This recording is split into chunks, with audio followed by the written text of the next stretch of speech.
Eh bien bonjour mes amis Gémeaux, ravi de vous retrouver sur la guidance pour votre tirage général.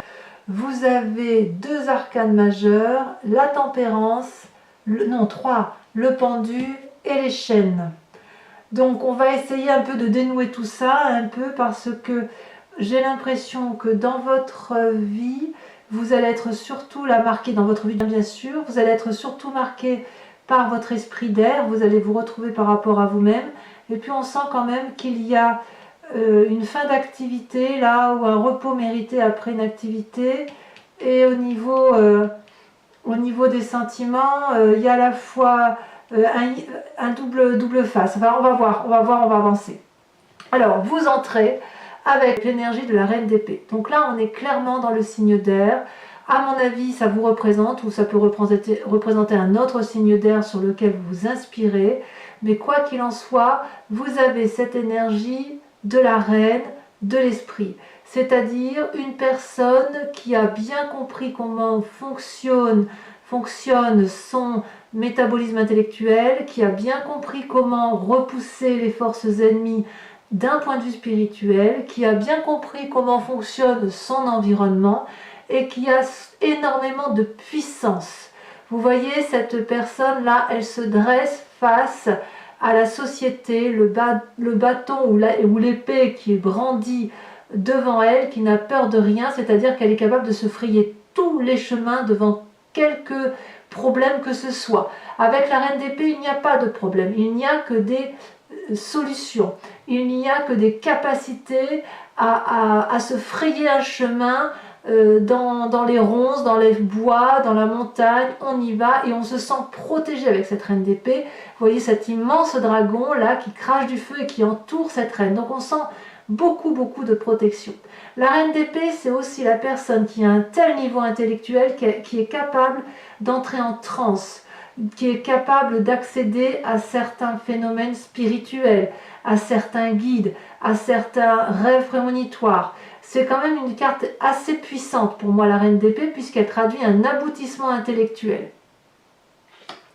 Alors, vous avez une force de l'environnement qui vous est favorable, c'est-à-dire que autour de vous, une personne semble quelque peu déprimée dans ses émotions.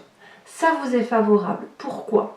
Parce que peut-être que vous allez effectivement l'aider à sortir de la situation dans laquelle elle est, ou peut-être que vous allez être l'interlocuteur pour ramasser, si j'ose dire, cette personne, pour peu que vous ayez un intérêt pour cette personne. Parce que la reine d'épée, c'est aussi une personne qui calcule. C'est aussi une personne qui peut manipuler. Et là, on voit effectivement que vous profitez, si j'ose dire, non pas de la faiblesse de quelqu'un, mais vous allez apprendre, si vous voulez, de la faiblesse d'une personne. Une personne qui apparemment ne semble plus écouter le chemin de l'amour ou le chemin des émotions et qui semble tourner le dos à tout ce qui est positif, et il semble que ça va vous apporter quelque chose d'assez positif dans cette affaire, puisque ça représente une force dans votre environnement. Donc peut-être que vous allez aider cette personne, peut-être que vous allez être dans une démarche volontaire d'aller vers une personne, soit un signe d'eau, qui pourrait être donc poisson, qui pourrait être scorpion, ou qui pourrait être, que je dise pas bêtise, cancer, soit à l'inverse, c'est vous qui allez effectivement apporter de l'aide à cette personne, soit vous allez vous nourrir de cette personne qui est en souffrance. Mais bien évidemment, ça reste positif, c'est pas une carte négative qui apparaît là. D'accord ? Donc il y a quand même quelqu'un qui est chagriné autour de vous, d'un point de vue de ses sentiments, qui pourrait être déprimé autour de vous, et vous avez l'intention de l'aider. On verra, on va avancer, mais il me semble que, enfin moi je le vois comme ça pour l'instant. Vous avez par contre des forces ennemies dans l'environnement. Je dirais que c'est la 9 de bâton. La 9 de bâton pour moi c'est une carte assez positive puisqu'elle traduit un repos bien mérité, ou plutôt une forme de satisfaction d'un travail que l'on a réalisé jusqu'à présent. La 9 de bâton, pour moi, elle traduit une personne qui a fait beaucoup, qui s'est beaucoup investie, qui a construit sa vie. Et donc, vous voyez, c'est une personne qui pense au cheminement de sa vie. Vous voyez, cette personne, elle a 8 bâtons autour d'elle. Et là, elle arrive à la consécration, puisqu'elle a traversé la forêt, elle a gravi les escaliers qui sont assez escarpés, elle monte voir ses dragons et elle admire sa dernière œuvre. Donc, si vous voulez, on est dans une forme de satisfaction professionnelle, de satisfaction dans son activité. C'est quelque chose de très réjouissant. Or, ça apparaît d'un point de vue négatif. Alors, ça peut être un signe de feu qui est autour de vous et qui est comme ça à se satisfaire de cette situation-là, auquel cas, vu qu'on a ce triangle-là, peut-être que ou vous, ça va vous déprimer, ou à l'inverse, ça va vous réjouir. Peut-être que cette personne qui vous entoure du signe de feu va être dans un moment de déprime et que vous allez l'aider. Vous voyez, vous voyez comme ça vous parle, mais je pense vraiment qu'il va y avoir quelque chose d'assez intense par rapport à vous et une autre personne. Donc, quand je dis une autre personne, ça peut être dans le couple, certes, parce qu'on parle d'un tirage général, mais je le rappelle souvent, ça peut être aussi dans le travail, dans une association, dans une activité sportive, une amitié, que sais-je. Vous voyez comme ça vous parle. On sent effectivement que d'un point de vue négatif, il y a une forme de satisfaction d'un travail fait, donc quelque part, attention à ne pas dormir sur ses lauriers et à ne pas rester enfermé dans une forme de complaisance intellectuelle d'un travail que qu'on a pu faire, ou à l'inverse, peut-être de faire attention à une personne autour de vous qui s'auto-satisfait d'un travail qu'elle a pu faire. Quoi qu'il en soit, ici, il y a une forme de déprime ou de peut-être que c'est cette personne-là qui va ou alors qui va vous apporter une forme de, pas de déprime, mais je veux dire de manque de confiance en elle. Vous voyez, comme là on sent que la 5 de coupe pour moi c'est je n'ai plus trop confiance en une personne. Alors comme c'est dans l'environnement, je ne sais pas tout à fait dire si c'est vous ou si c'est l'autre dans le travail que vous entreprenez. Vous, quoi qu'il en soit, vous avez cette 2 d'épée dans votre présent. Cette 2 d'épée, elle traduit, si vous voulez, une recherche d'équilibre intellectuel alors que vous êtes cette reine d'épée. C'est-à-dire que malgré toute la puissance intellectuelle, vous risquez, si vous voulez, peut-être par ce phénomène extérieur, de vous demander si vous êtes sur un bon chemin et d'essayer de retrouver un nouvel équilibre, peut-être par rapport à cette personne que vous allez aider. Enfin, moi, j'ai le sentiment vraiment que quand on a cette reine d'épée comme énergie, on a envie d'aider les autres. Donc, si c'est le cas, vous allez effectivement être dans une démarche de vous dire est-ce que je peux avoir confiance en telle personne ou est-ce qu'à l'inverse je dois me mettre en retrait. Vous voyez ce personnage là, il y a 2 rives et il traverse un pont qui est extrêmement fragilisé et en bas il y a un ravin de feu. Et le dragon qui est en face de lui présente 2 épées qu'il peut récupérer. Mais pour les récupérer, il faut qu'il fasse un pas en avant. Et vous allez être à vous dire je fais un pas en avant pour aller attraper l'épée et être en sécurité, mais avec ce risque de plonger dans les gouffres de l'enfer, ou est-ce que je fais un pas en arrière, je ne prends aucun risque et je me mets en sécurité. Donc j'ai vraiment le sentiment, alors on rajoutera des cartes de toute façon après, mais j'ai vraiment ce sentiment qu'effectivement par rapport à un environnement, il y a une situation qui va non pas vous mettre en déséquilibre, pas du tout, mais qui va vous mettre dans votre position de Gémeaux, vous savez, votre zone grise, votre zone blanche, qui veut que j'y vais ou j'y vais pas. Est-ce que je fais confiance en cette personne et je l'aide? Est-ce qu'à l'inverse, la déprime constante de cette personne va-t-elle me fatiguer et me mettre en retrait pour dire de rester cette reine d'épée puissante? En tout cas, c'est vous qui maîtrisez la situation, c'est vous qui commandez, ça c'est clair. Dans votre inconscient, comment ça se traduit? Eh bien, ça continue avec la 7 de denier. La 7 de denier, c'est aussi une situation qui est un peu imposée, c'est-à-dire qu'on est ancré dans la société, on a construit quelque chose qui n'est pas trop mal, mais en fait, on a peut-être envie de faire des choses, mais on est dans une forme d'incertitude. Avec cette 7 de denier, on a fabriqué une vie, somme toute, intéressante, et puis on a quelques soucis et donc les progrès qu'on avait jusqu'alors entrepris sont quelque part ralentis, vous voyez. Donc le projet semble arrêté en plein milieu. Donc Quelque part, vous êtes invité à la prudence, vous restez dans votre grotte, vous vous couchez, vous protégez votre famille, parce qu'à l'extérieur, il y a peut-être quelques risques qu'il faut prendre. Donc, pourquoi gaspiller ses forces, au moins d'un point de vue inconscient, si c'est pour affronter des choses qui nous paraissent inadéquates? Alors, effectivement, vous voyez, ça se confirme. Ça se confirme. Si on fait, effectivement, si vous êtes dans une phase de protection et d'aller de l'avant, peut-être cette reine d'épée là, de deux choses une, elle va peut-être aider tout en se protégeant parce que vous en avez la capacité, ou à l'inverse, elle va se mettre en retrait, se protéger, ou à l'inverse, est-ce que vous allez vous donner à fond? Je ne sais pas. Je ne sais pas si vous allez vous donner à fond parce que vous venez d'un passé quand même où vous êtes senti enchaîné dans certaines situations. Le Gémeaux, par principe, déteste l'enchaînement. C'est un être que j'appelle un papillon. C'est un être qui a besoin de butiner de fleur en fleur avec légèreté. Il aime bien être poussé au gré du vent. Il aime la joie. Il aime le partage avec autrui. Et le Gémeaux déteste qu'une situation le mette dans un comportement qui pourrait l'étouffer, qui pourrait l'empêcher d'aller de l'avant, qui pourrait l'empêcher d'être heureux, d'être joyeux et de butiner. Imaginez un papillon qu'on laisse dans un filet. Et bien le papillon finit par mourir. Vous, c'est pareil. Si on vous mettait dans un filet, vous seriez prêt à mourir, quoi. Vous avez votre yin et votre yang complet. Vous pouvez vous attacher fortement à une personne comme vous en détachez particulièrement vite, tout en l'aimant. Vous voyez, vous avez besoin de liberté tout en étant avec une personne. Mais là, vous venez d'un passé qui vous a enchaîné. Vous avez peut-être une relation, un travail, une amitié qui vous a empêché de voir du positif en son temps. Vous voyez, ces deux personnages sont dos tournés l'une à l'autre, elles ont les yeux fermés, elles ne voient pas que la lumière passe, elles se sont mises dans une situation qui les a enfermées, embourbées, et ça a été comme une forme de chaos, et c'est pour ça que je parle d'enchaînement. Donc vous venez de ce passé-là. Alors, de ce que l'on vient de dire, de tout ce que l'on vient de dire, heureusement que la deuxième ligne me semble plus favorable. Vous avez dans un avenir probable la 10 de bâton. La 10 de bâton, c'est quoi? C'est on va au bout de ses forces corporelles. On est fatigué. Alors, pourquoi vous seriez fatigué? Là, c'est limite le burn-out. Donc, soit certains Gémeaux vont tellement s'investir dans une relation ou un travail et ne plus arriver à trouver son équilibre émotionnel, intellectuel, corporel, et donc là, on risque la fatigue, et ma foi, auquel cas, il est temps de prendre des vacances, parce que, effectivement, vous avez l'habitude de tout,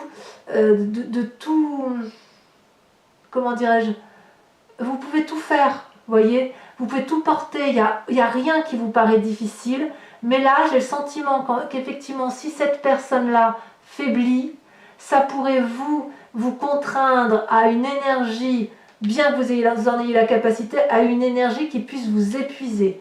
Et c'est d'autant plus inadéquate que vous auriez là une situation, que vous viendriez d'un passé d'enchaînement ou un passé difficile et auquel cas vous n'auriez peut-être pas envie de recommencer un schéma d'aide ou d'entraide ou de nouvelles sollicitations parce que peut-être que vous êtes aussi fatigué et que vous avez besoin de repos. Donc pour mes amis Gémeaux, j'ai envie de vous dire, vous êtes cette reine d'épée, gardez cette influence féminine de bonté et de bienveillance, mais préservez-vous parce que vous n'êtes pas un surhomme ou une surfemme, même si je ne doute vraiment pas de vos capacités.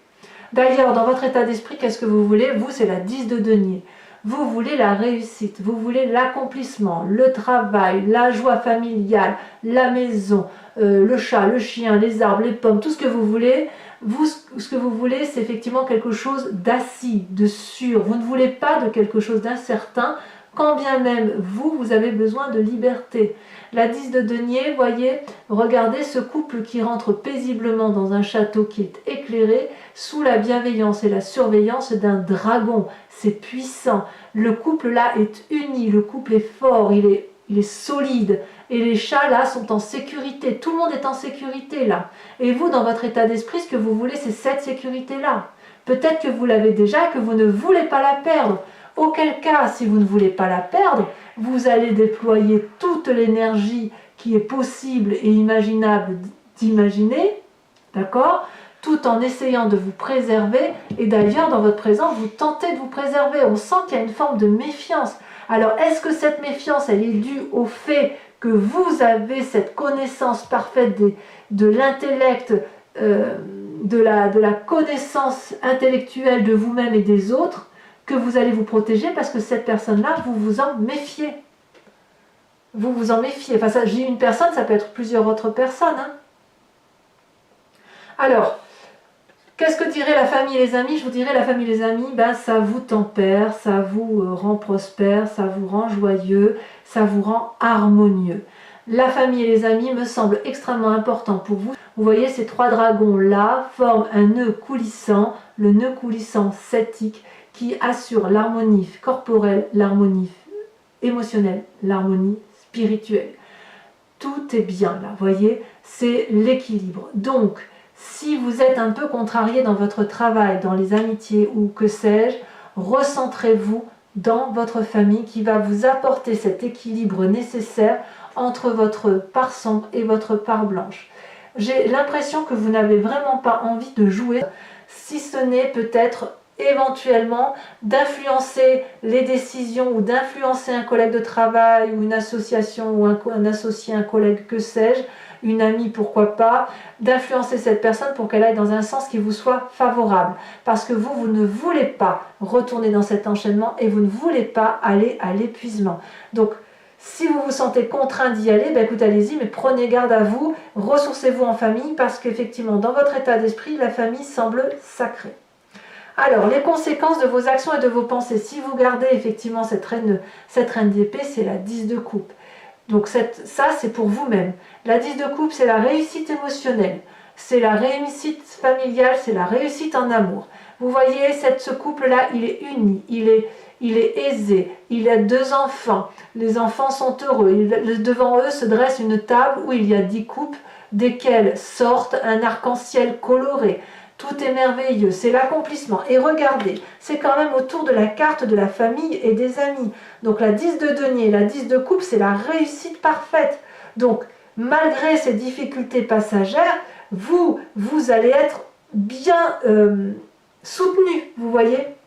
C'est l'amour, la réussite des amours et la réussite dans la maison ou dans les affaires. Donc peut-être qu'effectivement, ici, il y a une personne qui vous chagrine, auquel cas, vous allez déployer toute l'énergie qu'il se doit.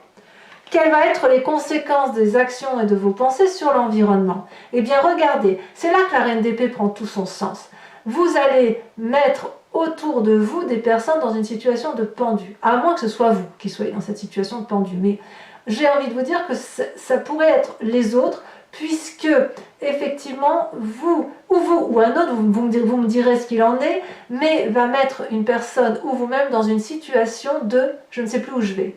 Comme si c'était une situation qui vous avait été imposée, qui vous met la tête à l'envers, et vous ne savez pas comment vous sortir de la situation alors que tout est possible pour en sortir. Vous voyez, regardez, cette personne est pendue par les pieds, au pied d'une cascade, mais tous les dragons regardent cette personne d'un air tout à fait serein, se demandant quand est-ce qu'il va se balancer pour attraper soit un morceau de roche, soit la main qui lui est tendue, soit pourquoi pas remonter, s'il a la force de remonter. Donc c'est un pendu, mais un pendu qui reste dans une situation de paralysie alors qu'en fait tout est possible pour lui.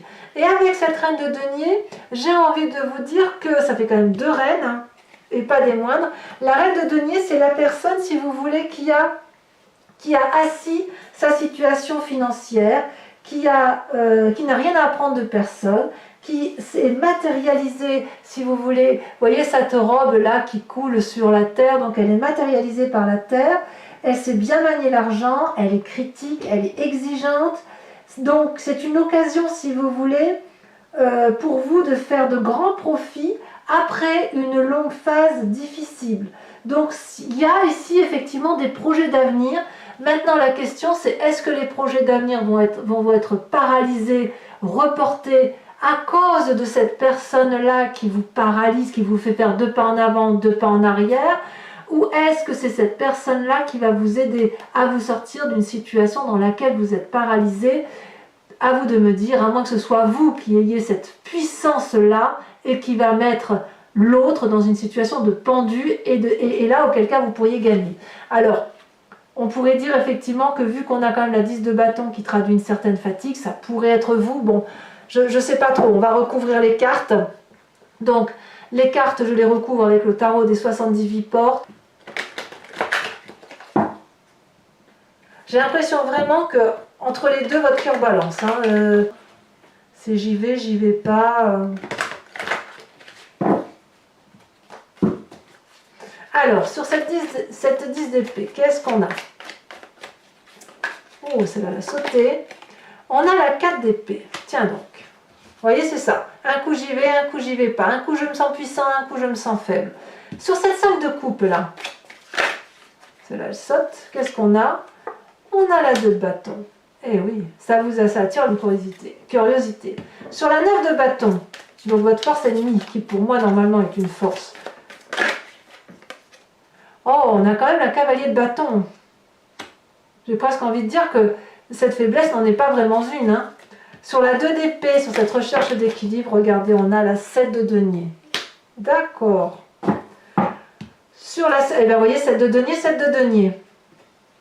Donc votre inconscient est aussi votre présent. Donc dans votre inconscient, vous voyez, ça permet de bien dire qu'effectivement, dans votre inconscient, vous vous sentez effectivement dans une forme de paralysie et comme si vous rentriez dans votre grotte, c'est parce que vous ne savez pas sur quel pied danser. J'en remets une tout de suite dessus parce que sinon, regardez ce qu'on a. La carte du jugement. Bon, je ne mets pas l'autre. Hein. La carte du jugement, évidemment, c'est pas rien. Oui, ben, je comprends mieux, ça se peaufine. Hein. Donc, sur votre inconscient, vous avez en plus la 10 de bâton. Tiens, donc, vous voyez, j'ai pas voulu la mettre et tout compte fait, elle retombe. C'est que ça devait tomber. Sur votre passé avec les chaînes,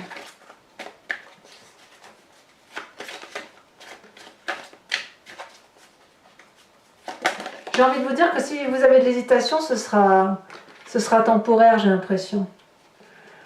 Alors, vous avez sur votre passé la roi de coupe. Ça, c'est intéressant. Très intéressant. Sur votre futur proche, avec la 10 de bâton, cette fatigue corporelle, vous risquez de ne plus en pouvoir. Oh là là, la tour. D'accord. Sur votre état d'esprit, avec la 10 de denier, ça saute, ça saute. Il y en a 2 qui sont... Non, 3, c'est fait trop. Je ne peux pas vous les mettre à 3, c'est beaucoup trop...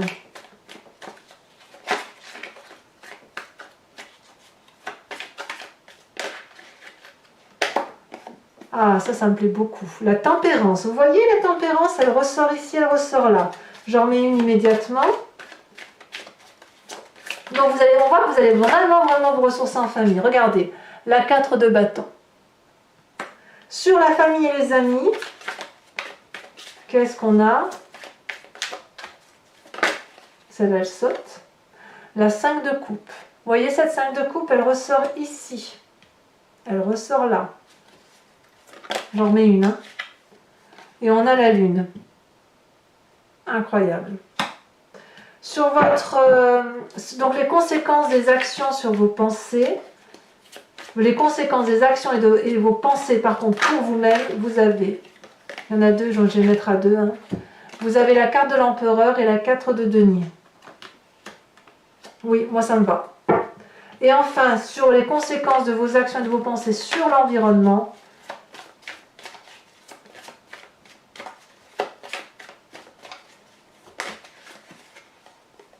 très bien, ça me va bien, l'impératrice. Même si vous êtes un peu perdu, on sent quand même que vous savez où vous allez. Et enfin perdu, je ne sais pas si vous êtes vraiment perdu, mais disons que même si vous pourriez être un peu déséquilibré dans vos énergies, j'ai l'impression quand même que, bon, il y aura certainement des changements radicaux, ça devrait être passager quand même.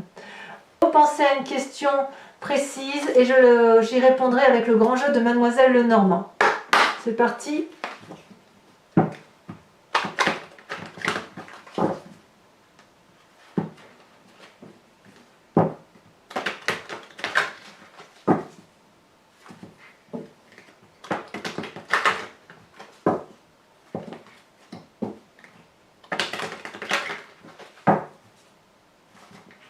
Allez, une dernière fois. Hop. Donc là, il ne faut que 5 cartes.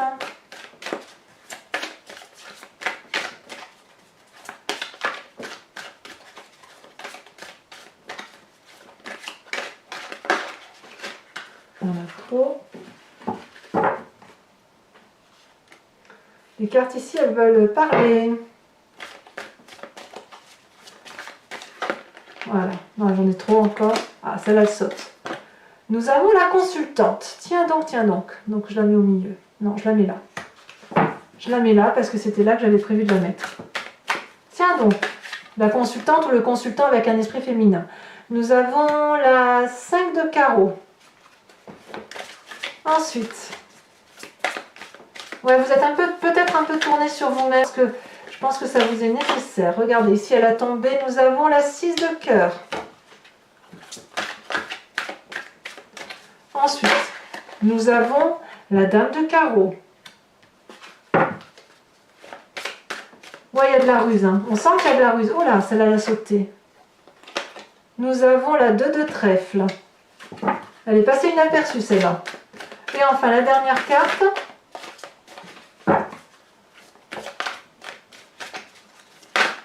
Il y en a trop. Je n'en veux qu'une seule.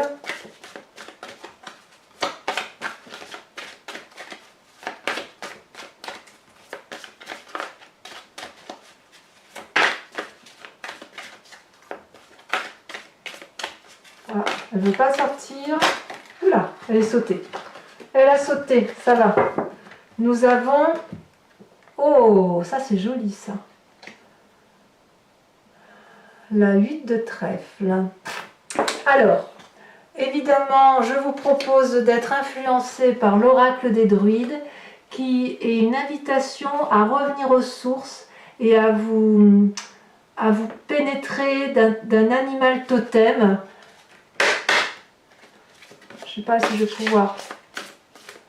Ça va peut-être pas sauter là parce que vous savez les cartes elles sont un peu trop grandes. Donc je vais être obligée de...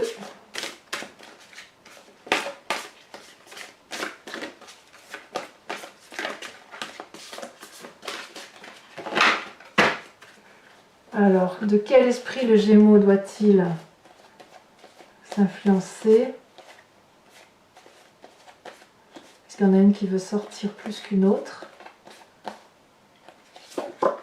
Oh, on vous propose d'être le lièvre. Voilà, mes amis Gémeaux. Bien, je vous dis à très bientôt. Bisous, bisous.